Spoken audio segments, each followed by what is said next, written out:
चलिए अब मिलते हैं अगले वीडियो में आपसे। एक पॉइंट और भी जान लीजिए कि मान लीजिए कि आपको मिड पॉइंट है ना, position vector of mid point निकालना होगा। Position vector of mid point, तो बस सिंपली आपको क्या करना होगा, जैसे मान लीजिए कि आपका ए का कोऑर्डिनेट ए वेक्टर दिया हुआ हो। पोजीशन वेक्टर ओरिजिन के ही रेस्पेक्ट में होता है, बस ध्यान रहे पोजीशन वेक्टर हमेशा ओरिजिन के रेस्पेक्ट में होता है। ये बी वेक्टर, तो इसके ठीक बीच वाला मिड पॉइंट का अगर हमको पोजीशन वेक्टर लिखना हो तो ये अगर 1:1 है तो डायरेक्ट हम A vector plus B vector by 2 लिख देंगे। इसमें दो को कोऑर्डिनेट नहीं आता है क्योंकि ए और बी दोनों में खुद जो है एक्स कोऑर्डिनेट वाई कोऑर्डिनेट दोनों रहता है और जेड भी होता है, तो वो अपने आप तीनों कोऑर्डिनेट को अपने अंदर कंटेन कर लेता है। ठीक है ना। तो मिड पॉइंट का जो पोजीशन वेक्टर होता है स्मॉल एम वेक्टर, वो दोनों वेक्टर को जोड़ के बाई 2 कर देते हैं। ठीक है ना। अब इस पे बेस्ड क्वेश्चन हम लोग अगले वीडियो में देखते हैं और फिर आगे बढ़ते हैं, है ना। इसके बाद कोई कॉन्सेप्ट है नहीं, वैसे एक्सरसाइज शुरू हो जाएगा तो एक काम करते हैं, इससे रिलेटेड क्वेश्चन हम इसी वीडियो में कर लेते हैं। ठीक है, इसको प्रिंट कर लीजिए आप। अब देखिए एनसीईआरटी का एग्जाम्पल नंबर 11 है। इसमें कह रहा है कि consider 2 points P and Q with position vector OP। OP का मतलब होता है ओरिजिन से जो P से डायरेक्टेड लाइन हो रहा है, मतलब डायरेक्टेड P का पोजीशन वेक्टर दिया गया है direct 3A vector minus 2B vector. कुछ भी है, हमसे क्या मतलब है, हमको डायरेक्ट P का A वेक्टर B वेक्टर नहीं ज्वाइन करने का जरूरत है, डिफरेंस विफरेंस नहीं निकालने का जरूरत है, डायरेक्ट हमको OP वेक्टर दे दिया गया है 3A माइनस 2B वेक्टर। आप ये कह सकते हो, एक फिगर भी हम रफ बना देते हैं।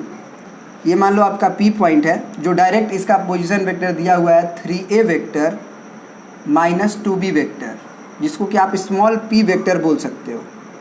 ठीक है। एंड ये P पॉइंट है, एक Q पॉइंट है आपका,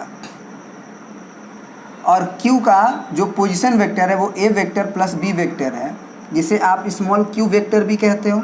मतलब ये जो डायरेक्टेड लाइन होता है वो स्मॉल p वेक्टर, और ये जो डायरेक्टेड लाइन होता है उसे स्मॉल q वेक्टर बोलते हो, आप बोल सकते हो।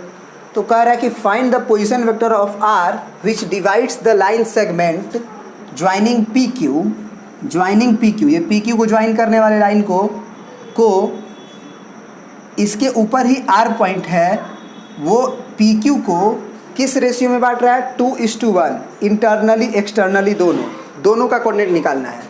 मतलब PQ को अगर मान लो कि यहाँ पे R हुआ तो निश्चित रूप से Q की तरफ होना चाहिए, क्योंकि पहले P पॉइंट दिया है फिर Q दिया है, तो P से R तक 2 मानेंगे और 1 मानेंगे। ठीक है। तो R का कोऑर्डिनेट निकालो।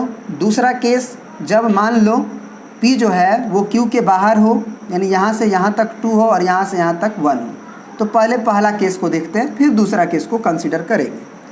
तो हम बोले थे कि इसको स्मॉल r वेक्टर मान लो और इस 2 का गुना दूर में करो और इस 1 का गुना दूर में करो, तो स्मॉल r वेक्टर का पोजीशन वेक्टर क्या लिखोगे, 2 into small q vector plus 1 into small p vector और डिवाइडेड बाई 2 प्लस 1, जब इंटरनली हो तो प्लस होता है। अब 2 इंटू q का जो पोजीशन वेक्टर है वो a vector plus b vector है, तो vector a plus vector b plus 1 into p vector का पोजीशन वेक्टर आपका यहाँ वाला है 3a माइनस 2b, तो 3a vector minus 2b vector और डिवाइडेड बाई 2 और 1 3 हुआ, तो यहाँ 2a वेक्टर और 3a वेक्टर, ये हुआ 5a वेक्टर, और फिर देखो 2b वेक्टर और 2b वेक्टर घट के 0 हो जाएगा, तो डिवाइडेड बाई 3। मतलब कि R का पोजीशन वेक्टर जो है वो 5a वेक्टर बाई 3 है, इंटरनली वाला। एक्सटर्नली वाला के लिए क्या करेंगे, एक्सटर्नली वाला के लिए अलग फिगर बना सकते हैं हम लोग। फिगर बस इसलिए बना रहे हैं ताकि आप फील करो चीज़ों को। ठीक है ना। देखो अब क्या हुआ। अब ये हुआ कि जैसे मान लो ये P का पोजीशन वेक्टर हमको स्मॉल p दिया हुआ है और वो दिया हुआ है हमको 3a vector minus 2b vector, और Q का पोजीशन वेक्टर मान लो स्मॉल q वेक्टर दिया हुआ है, वो vector a plus vector b। अब क्या कह रहा है कि इसको बाहर जो है, मतलब P और Q के बाहर, यहाँ पे Q मान लो, तो Q के बाहर ये R पॉइंट हुआ।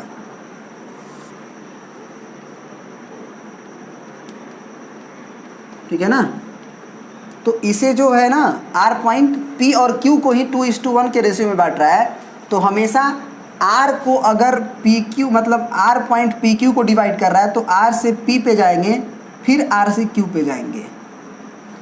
तो R से P पे गए तो ये 2 दिया है, और R से Q पे जाएंगे वो 1 दिया हुआ है। मतलब ये तिरछा नहीं है, मतलब ये यहाँ से यहाँ तक जो कॉरस्पॉन्डिंग लेंथ नहीं बोलेंगे, कॉरस्पॉन्डिंग लेंथ कहेंगे, मतलब एक्चुअल लेंथ नहीं है, वो कॉरस्पॉन्डिंग लेंथ है, और ये 1 है। तो R का पोजीशन वेक्टर बताइए। तो इस समय भी वही कहानी, इस स्मॉल r वेक्टर बराबर 2 का गुना दूर में करेंगे। दूर कैसे बोलते हैं? जो दोनों कॉर्नर को छूता है उसको दूर नहीं बोलते हैं, इसको दूर बोलेंगे, है कि नहीं। तो Q का पोजीशन वेक्टर तो स्मॉल q लिखे हैं, तो 2 इंटू स्मॉल q वेक्टर, फिर माइनस, क्योंकि एक्सटर्नल डिवीज़न है, फिर इस 1 का दूर कौन होगा? ना r होगा ना q होगा, क्योंकि दोनों कॉर्नर को छू रहा है। तो 1 के लिए दूर कौन कहलाएगा? p कहलाएगा। तो इसका मतलब 1 इंटू पी वेक्टर और डिवाइडेड बाई 2 माइनस 1। तो r वेक्टर का जो पोजीशन वेक्टर, अब वैल्यू रखना है केवल, तो 2 इंटू क्यू वेक्टर का पोजीशन वेक्टर कितना है? a vector plus b vector लिख देंगे, माइनस 1 इंटू पी वेक्टर का पोजीशन वेक्टर कितना है? 3a vector minus 2b vector, divided by तो 1 ही हो चुका है, क्या फ़र्क पड़ता है 1 लिखे या ना लिखे। अब ये 2a वेक्टर और minus minus plus 2b vector, 4b vector हुआ। और यहाँ देखो 2b वेक्टर और माइनस सॉरी कुछ गलती हो गया क्या? बिल्कुल 2a वेक्टर और 3a vector minus a vector बचेगा। और यहाँ से 2b वेक्टर प्लस में, यहाँ से भी 2b वेक्टर प्लस में, बिल्कुल 4b वेक्टर होगा ही। यानी कि आप कह सकते हो 4b vector minus a vector. किसका पोजीशन वेक्टर? R का, जब R पॉइंट P और Q को एक्सटर्नली 2:1 के रेशियो में डिवाइड करता है। ठीक है, अब आते हैं अगला क्वेश्चन पे। ठीक है, चलिए लास्ट एग्जांपल है, इसके बाद हमारा एक्सरसाइज शुरू होगा 10.2। ठीक है ना। देखिए, अगर सही से समझना है तो कॉन्सेप्ट को तो समझना ज़रूरी है, इसीलिए सारे कॉन्सेप्ट में इतना समय लगा। लेकिन कोई नहीं, हम क्वेश्चन अब देखना कितना ईजिली बनाएंगे। इसमें 3 पॉइंट दिया हुआ है। ये 3 पॉइंट निश्चित रूप से 3D में है, हवा में है, याद रखना। तीनों पॉइंट हवा में है। कैसे? क्योंकि I कंपोनेंट भी है, J कंपोनेंट भी है, K कंपोनेंट में भी है।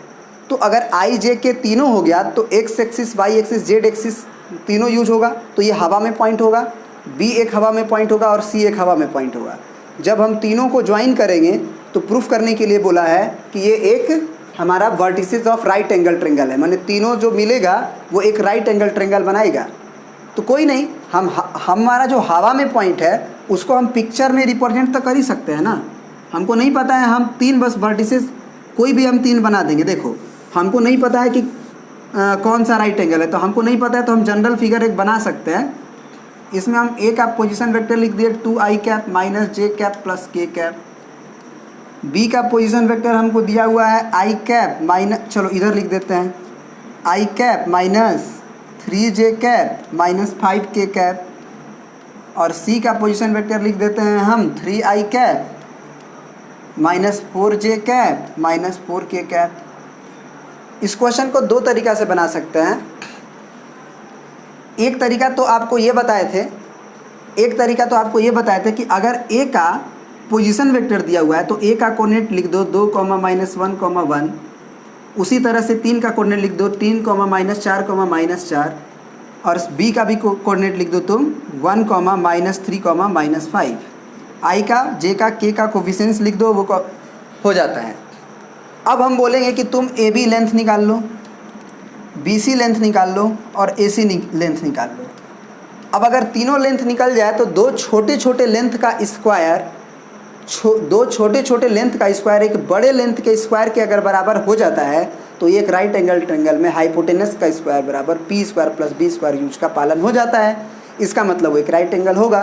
तो तीनों लेंथ पहले निकालो। तो AB का लेंथ निकालने के लिए √AB करना है, तो A और B में से क्या कर लो आप, B के कोऑर्डिनेट में से A का कोऑर्डिनेट घटा के स्क्वायर कर लो।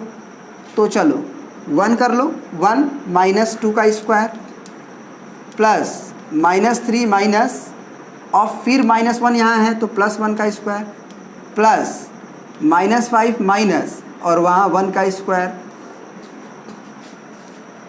तो जगह नहीं है तो इसको हम ए बी के लेंथ को यही लिख देते हैं। ये होगा 1 अंडर रूट क्या होगा ये 1 और 1 प्लस ये होगा 2 2 दूना के 4 और प्लस ये होगा 5 और 1 6 36। तो 36 4 40 और 1 41। तो इसका ए बी का लेंथ आया अंडर रूट 41। अब बी सी का लेंथ निकालते हैं। तो बी और सी यूज करना है तो 3 में से 1 को घटाओ स्क्वायर करो प्लस -4 माइनस ऑफ फिर -3 लिखोगे तो +3 का स्क्वायर होगा फिर प्लस -4 और माइनस ऑफ -5 का स्क्वायर करोगे तो ये होगा।